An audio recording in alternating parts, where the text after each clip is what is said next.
Hello and welcome back to another episode of The Rookie CEO. In this episode it is just Hev and I. How are you? I'm good. It's a little bit hot in here because we're filming this at the tail end of a heat wave and we are about 10 episodes in. So Yes. It's very hot. I am a sweaty mess, but we are here for you guys. And in this episode we're going to be talking about automating your business. Something that people are very scared about doing. However, this is your year. If you're going to start automation, if you don't do it this year, you're going to be left behind. And trust me when I say that, because AI is taking over. And yes, AI has a big part to play in automation nowadays because just like anything, AI can do it for you. Yeah. But I do think, and just on that, when we're talking about kind of AI and stuff, you can use AI to do the boring stuff so you can do the creative stuff. I know a lot of people use AI to kind of create like social media posts and stuff or create, I don't know, like a blog or something, but it's like AI should take away the boring tasks so it frees your brain up to do the creative stuff. Yeah. So when I talk about automating your business, I think a lot of people do feel like automation is when you put in a prompt in ChatGPT and it's automated. It's automatically created an image. That's not what I mean by AI. Yeah. What I mean by the AI side of things when it comes to automation. I think people do think ChatGPT straight off. Yeah. And it's not even the case at all. It's when I say AI, I mean AI can basically create the workflow that will be automated. So you could use our system if you wanted to, but the system, most auto flow systems, you just type in, right, every time I receive an email, I want to email them back with a certain ticket number to say that their job's in the queue. Like, if you don't know how to code that, or if you don't know how to use a specific system, you can go to the likes of ChatGPT, Claude, and there's many more, and just ask them the question. Not only will it tell them how you do it, but a lot of them can actually do it for you. You can link in with your system for you. So a lot of systems actually have AI built into them. Ours does. And you can just go, right, I want every time somebody comments rookie, I want to send them an automated DM. All of that can just do it for you rather than you having to code it yourself. It's an amazing thing. And then obviously you've also got AI sort of employees or agents that can basically answer questions for you. So again, that's a great automated sales funnel. But for me personally, I think, and as you said earlier, is you still want that human element. And if you're very transparent from the off and say, this is Fuzz AI, this is the automated system, please ask me a question, or feel free to email us if you want to speak to a human, because you're giving them the option. They can have an answer instantly. Yeah. Or they can wait and speak to a human. Yeah, because ultimately AI is only as good as the human directing it. Yeah. So if you have no idea about something, you still should seek support on that, because if you just put in, I run this business, create me a social media strategy, that's just going to give you something so generic. Yeah. You haven't fed it anything about your business. You haven't deep dived your business. You haven't told it anything about your customer base. You haven't told it about any of your weird and wonderful quirks. And it's the same if you're kind of automating like email sequences or automated messages. Hey Hev, have you heard of IT Managed Services? They're an IT support service based in Kent.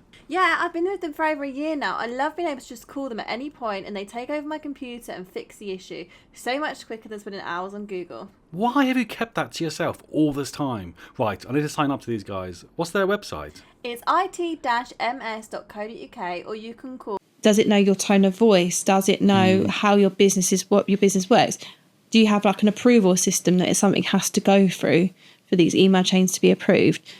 So yes, AI is amazing, but you have to take your time with it and make sure you don't cut corners just because, I can whack this in this one and it will make it really quick. And AI is just a small percentage of what can be used to automate your business. Like what I've loved recently is learning more about how there's so many jobs that we do that can easily be automated.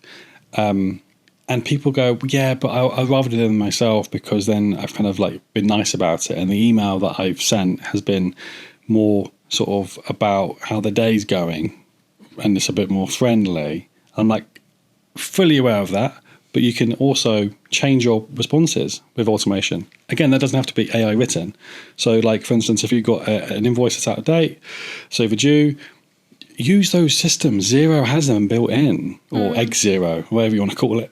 Or I'm pretty sure QuickBooks has the same thing. If an invoice is overdue, you need to chase that client up. It is what it is. And to be honest with you, I think a lot of companies nowadays love that professionalism. They love the fact that you've invested in these tools that shows that you're on the ball. And that's just one aspect to it. And I think a lot of it is also newsletters. A lot of people feel like, oh, I've got to do this newsletter.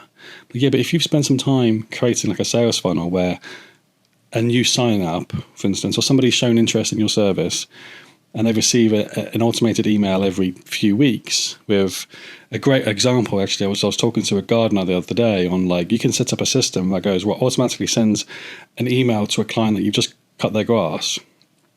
And scientifically, the grass is obviously going to grow. They'll receive an email straight away. I don't know, 2-3 weeks later, depending on what time of the year it is.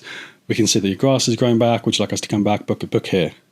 Those systems, you haven't got to do a single thing, and you're generating lead after lead after lead. And that's where people are going to be falling behind if they're not already on that now. Yeah. Because next year it's going to be full of that. Yeah. I do just think you got to think. I know some of these systems you have to invest money in as well, but it gets to the point where you have to value your time that you're spending on certain things versus the cost of these systems. Say the system costs £50 for the month and you charge £25 an hour. You've only got to save yourself 2 hours on that and you've broke even. Or if you save yourself then 15 hours for that month, your return on investment's huge. Actually, it might save you money by automating stuff because you have been able to do other tasks. You might be outsourcing something that if you automate another element, you don't need to outsource anymore because you can do it yourself and you save money that way. Yeah. Like it really does level itself out, or a lot of automations will save you just month-long money. It might take a few months or 6 months, 12 months to see the return. Yeah. But a lot of these systems will just be saving you constantly time and money. Yeah.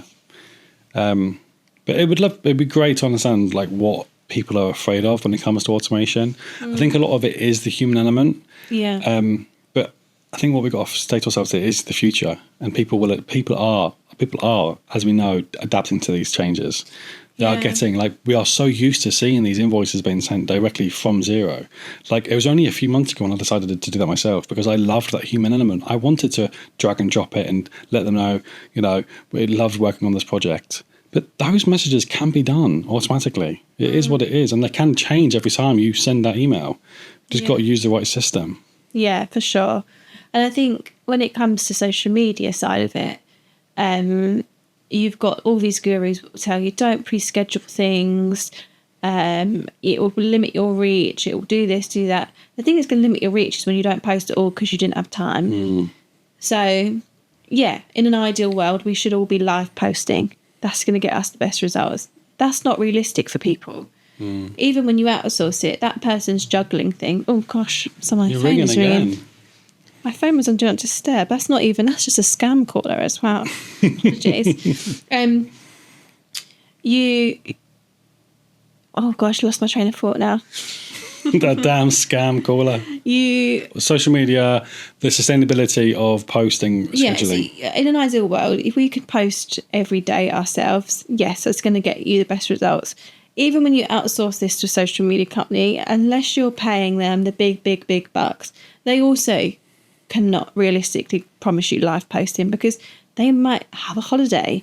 They might not be working that day and they don't want your consistency to drop just because they, have got a day off or they've got a meeting at that time it needs to be posted. So if it's more realistic for businesses to be able to automate these things, and that means it's going to be consistent, it's going to be well thought out because it wasn't rushed and you thought, oh my goodness, I need to get this out today. It's going to be better quality. So that levels out this algorithm benefit of not of live posting it. So again, I always say to people, work smarter, not harder. If your goal isn't to be this viral mega influencer, Automation? No way. Sounds like a machine sent from the future coming to steal my job. Come with me if you want to live. Introducing Fuzzy Logic, the all-in-one system designed to automate the boring stuff, reduce human error, improve communication, and not take your job. Hasta la vista, admin. Please, not another reboot. Visit fuzzylogic.systems. Yeah. And the thing about pre-scheduling, you can schedule it to a time where your audience is going to be online. Yeah. So many people don't know this. People, honestly, even to this day, despite all the reminders, you are better off posting when people are online. They think they can just post at 11 o'clock at night and people will see it tomorrow. They might do, but the algorithm is going to drop immensely. Yeah. And I think Tom Cakebrett said this when he was on, and I say this to my clients as well. Don't get bogged down on what the platform or what these gurus say is the best time of post. It's the gift of common sense. I know that a lot of my clients are B2B, and they're probably going to have a coffee break about 11. Once they've cleared through their emails, they sit and they're just going to take a breather. So I post at 11. Or I post at about 7:30, 8 when they've just got to work, or they're before work, they're having a little scroll. Or I'll post about 6 o'clock when they finish work, they're having a little scroll. There might be a guru that tells you actually no, 12 p.m. every day is the best time, or 3 p.m. this day, or 5 p.m. that day. You just think about your clients. When are they going to be online? Because that's who you care about, or people that you want to attract. It's the same with emails as well. All these automations, that's what it brings down to again. All these automations are only as good if you've taken the time to learn your audience. A lot of my clients don't do it themselves because I do it behind the scenes, but I will sit and kind of map out what their client looks like what job role are they going to be in, what age do I think they are, what position in the business are they, how long they've been there, and then I can kind of craft that business when the best time is to post. And then I can inform all these AI tools. But without doing all that, the AI is not going to know. The automation will go out any time. Yeah.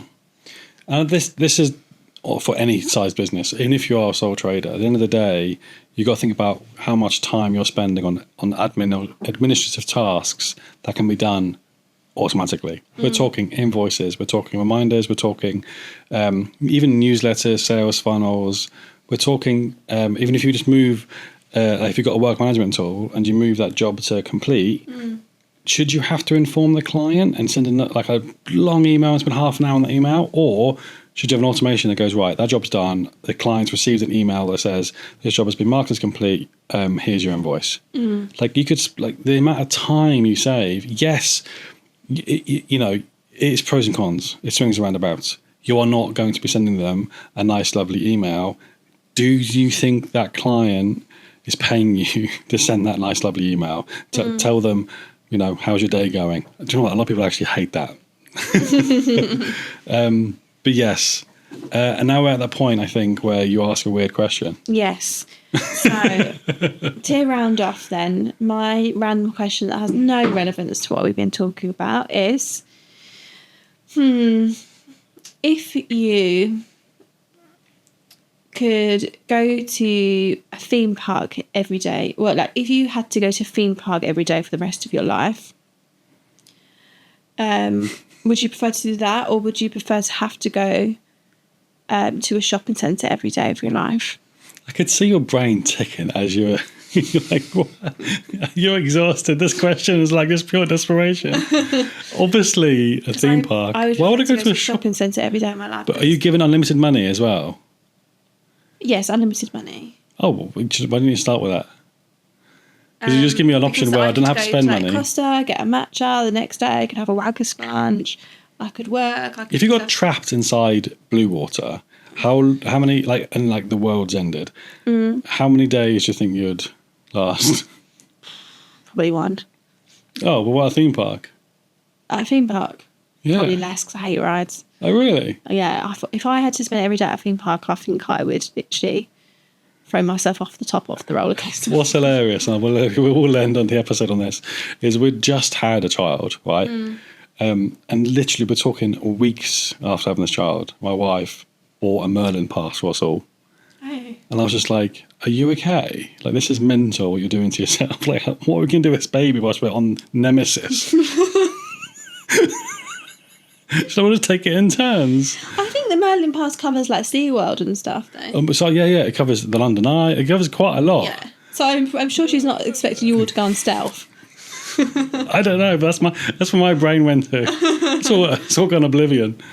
Anyway, thank you so much for listening, guys, and we'll see you again next week for another episode of the Rookie CEO. Thank you. See you later.